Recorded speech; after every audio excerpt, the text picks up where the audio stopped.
guys, welcome back to my channel and welcome to this week's reading vlog.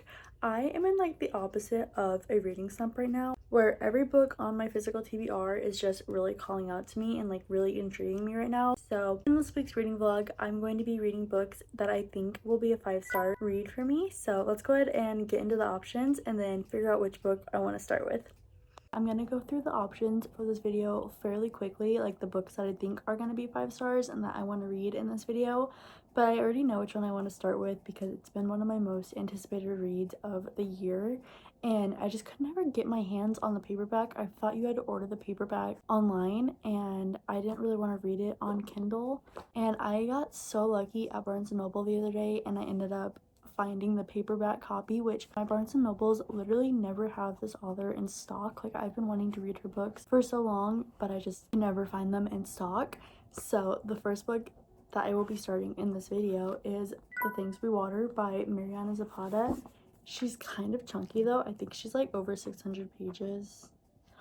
Ooh, she's like 700 pages. Okay, but this is a romantasy by Mariana Zapata, and it's about a girl who finds a magical puppy, and then she's living on this ranch in Colorado, and there's just like a magical world mixed in somehow. I don't know. I love Mariana Zapata's writing. I've read The Wall of Winnipeg by her and Underlock, but I really want to read Colty and Wait for It. I just cannot get my hands on them. Like I said, my Barnes & Noble literally never has Mariana Zapata in stock. I cannot believe I have my hands on it. So I really just want to jump into this, but I'm going to go over the other 3 books that I think are going to be 5 stars. I have a couple of lit fics. I've really been trying to get into more lit fics lately, and just something that like I can really take something away from reading it. So the first option I have is A Man Called Ove by Fredrick Backman. I've been wanting to read Fredrick Backman's books for so long, and I feel like this is the one to start with if I'm not wrong. I don't know what it's about, but there's a little kitten on the cover and then an old man, so I feel like this one is definitely bound to make me cry. And then the last option for this video that I think is going to be a 5-star is Remarkably Bright Creatures by Shelby and Pelt. I'm not too sure what it's about, but I have heard nothing but good reviews about it. And I love a story that's told from the perspective of an animal. I think it's told from the perspective of an octopus, if I'm not wrong. There's an octopus on the cover. I don't know. I'm very excited to see what this one is about and everything, and I hope it's a 5-star read. I hope these are all 5-star reads. So I'm gonna go ahead and jump into The Things We Water by Mariana Zapata, and I will keep you updated as I go. I am so excited to start this. You have no idea.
Hi guys, I am about 50% through The Things We Water by Mariana Zapata, and I keep going back and forth with myself with how I'm really feeling about this book.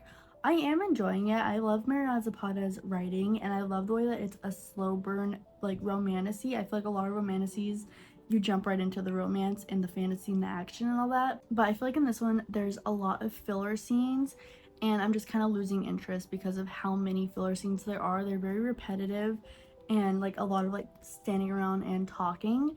But then the romance is very subtle, and there's tension between these characters that I'm loving and I'm picking up on.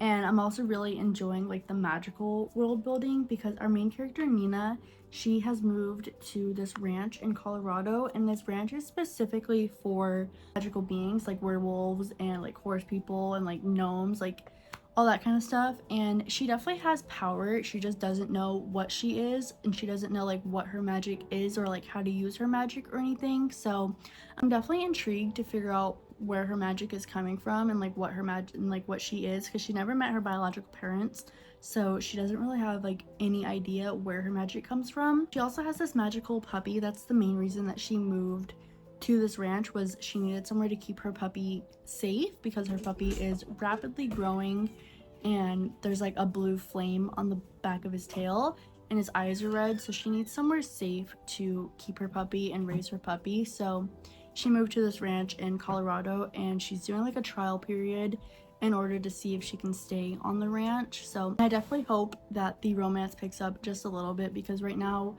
I can tell that there's tension between these characters, but it's very subtle and it's very slow. So I'll keep you updated as I continue.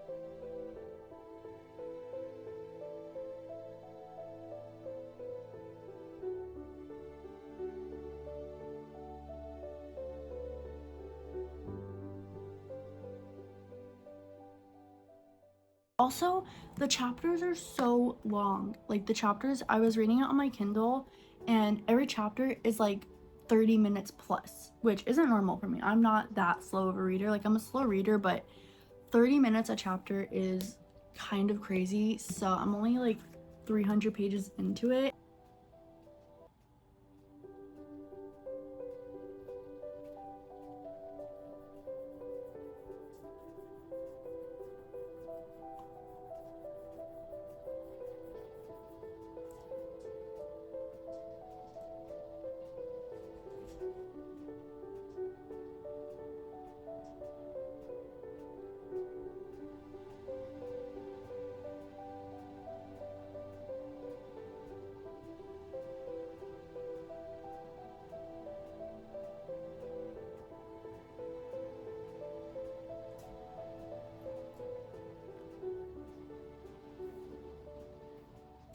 Last night I finished The Things We Water, and I actually really enjoyed this book.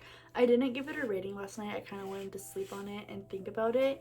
And like even now I'm still kind of torn with what I want to rate it. I definitely enjoyed it. I don't think it's a 5-star though, but it is very close. I'm torn between like 4.5 and 4.75 because I really loved it. There was just not that like 5-star feeling throughout the whole book. I really loved how there was like subtle tension and chemistry throughout the whole book, but we didn't really get any real romance until like the last 20% of the book. And I feel like that sounds like it would be annoying, but the way that Mariana Zapata writes her slow burn romances, it is so worth the wait and it is so worth the build up. So I really enjoyed this book. I loved all of the magical and like fantasy aspects to it and how it tied into like the real world. Loved the end so much, the way that the story wrapped up, and kind of a little surprise that we got at the end that I really appreciated, if I'm being honest. It was really bittersweet, so I really enjoyed it. I think I'm gonna go with 4.75 just because it's so unique too. Like I don't read a lot of werewolf romances, but this one I really enjoyed. It was very subtle, so I really enjoyed that. But 4.5, no, not 4.5, 4.75 for The Things We Water. I would really recommend checking this one out, especially if you like slow burn romances or werewolf romances. It was really good. So okay, I have a few more options for books that I think are gonna be 5 stars, and I don't really know what I'm in the mood for right now. A Man Called Ove, that's literary fiction, and it's about a man and his cat, I think. I don't know, to be honest, what it's about, but it's literary fiction. And then I also have Remarkably Bright Creatures. This one I know is literary fiction, I just don't really know too much about what it's about, so I'm kind of torn between these two. And I have high expectations for both of them. A charming, witty, and compulsively readable exploration of friendship, reckoning, and hope that traces a widow's unlikely connection with a giant Pacific octopus. That actually sounds really interesting. And it's not that long, if I'm being honest. It's only like 300 and something pages. I think I'm gonna go with Remarkably Bright Creatures as my next 5-star prediction. And hopefully we actually get a 5-star. But it is what it is. Sometimes I have really high expectations for books, and a lot of the times I am a little disappointed, but I'm just having fun. So I'm gonna go ahead and jump into Remarkably Bright Creatures by Shelby Van Pelt. First things first is I have to take off the dust jacket. I cannot read a hardback with the dust jacket on. It just drives me absolutely insane. So dust jacket is coming off regardless of how cute it is.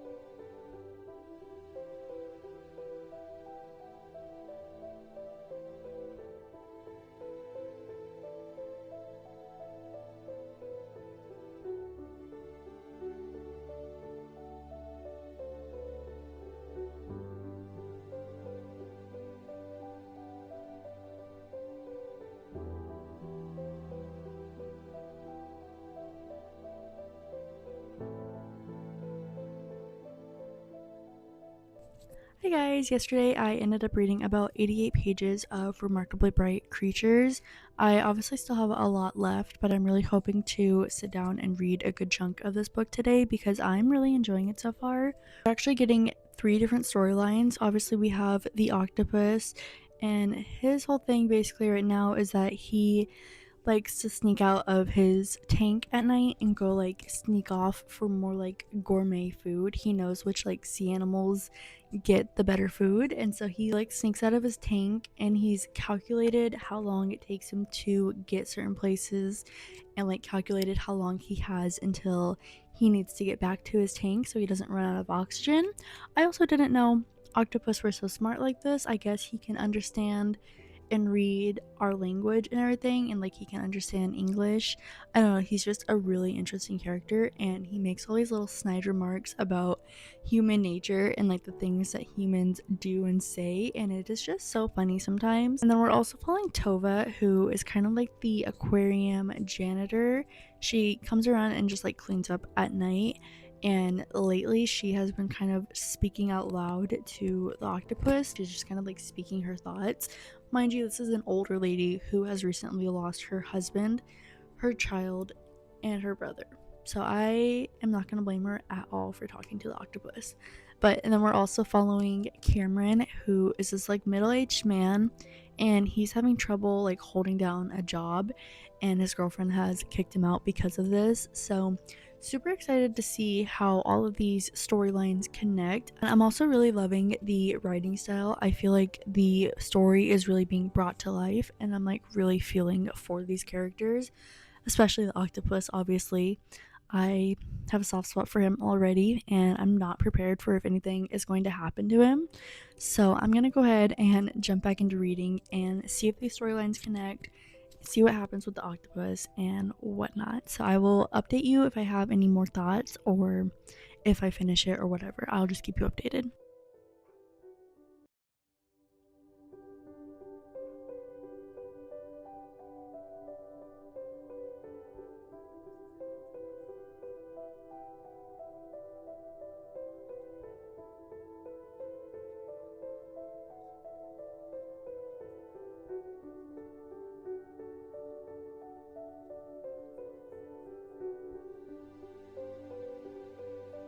Manager of the aquarium is getting suspicious of Marcellus for like sneaking out because he realizes that he's missing a lot of like sea cucumbers, like he's down sea cucumbers, and he suspects that Marcellus has been sneaking out of his tank and like going and eating the food, which he has.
Hey guys, I honestly don't remember what the last thing I told you was.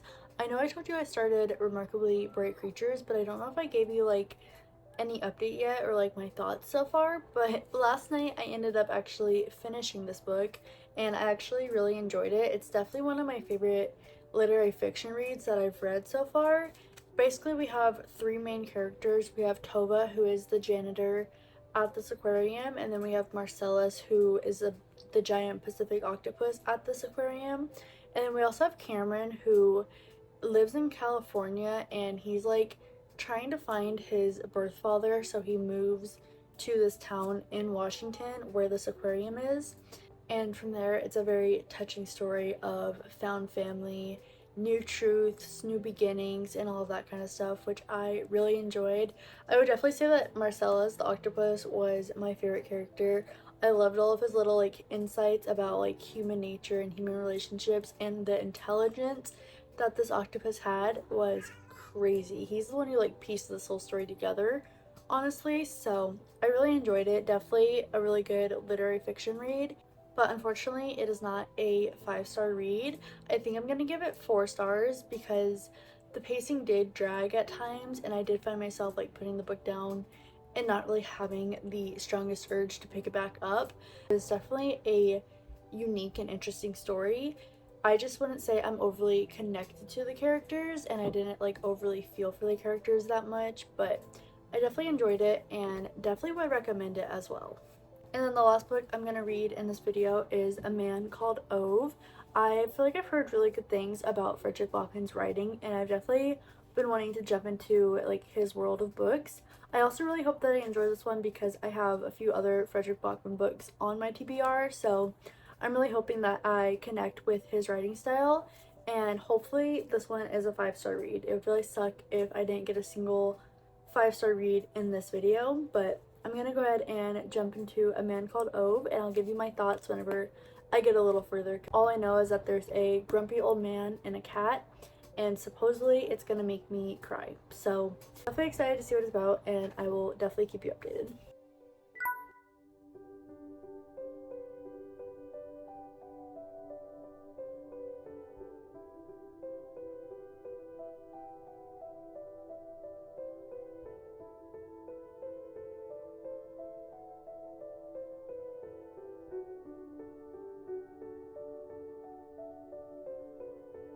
Hey guys, I have about 5 chapters left of A Man Called Ove, and I'm gonna try and finish it real quick. I'm thinking the story's gonna go this way, and I'm really hoping that it doesn't like go a different way. I feel like I see a lot of myself in this character, so I'm really enjoying it, and I have about 5 chapters left, so I'm gonna go ahead and knock that 5 chapters out and then give you my final thoughts whenever I do finish it.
Guys, I really enjoyed this book. This was such a touching story with such compelling characters, to be honest.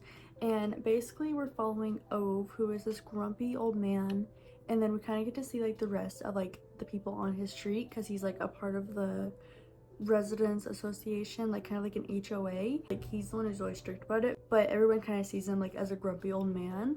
But he's grieving the loss of his wife, and throughout this book he keeps attempting to take his life just so he can die and be with his wife. He's also like old, so he's kind of just like ready to go, and every time he attempts to take his life, someone or something interrupts him, and he has to like put it off and go do something to help somebody, because he's also like a very like handyman. Every time he tries to like attempt to take his life, somebody like ends up like barging in or like needing his help or needing a ride, or like I don't know, it was just very touching and very compelling. I also enjoyed Fredrick Backman's writing in this book. I feel like the writing was beautiful. It had a good pace to it, a good flow to it, and I feel like it was just a well-rounded story. I feel like you really get to know a lot of these characters, and you really get to like feel for a lot of these characters.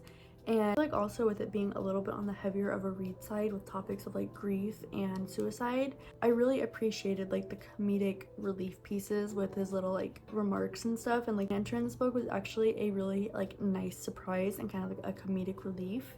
So I really enjoyed it. However, I don't think it's a 5-star read for me. It's also very close, but not a 5-star to where I'm gonna be thinking about this book like day and night. I do really love the story. I do really love these characters, but I'm not like overly attached, and they're not like taking over my brain, and that's kind of what a 5-star book is for me, is a book that's gonna like take over my brain. Unfortunately, that does mean that my 5-star predictions did not produce a 5-star read. We have 4.75, 4.5, and 4.5, so we still definitely read some great books, and who knows, maybe we'll have better luck in my next reading vlog, so stay tuned for that. Let me know if you've read any of these books, if you plan on reading any of these books, and what your thoughts on them are. Otherwise, thank you so much for watching, and don't forget to comment, subscribe, and like. And until then, I will see you next time. Bye.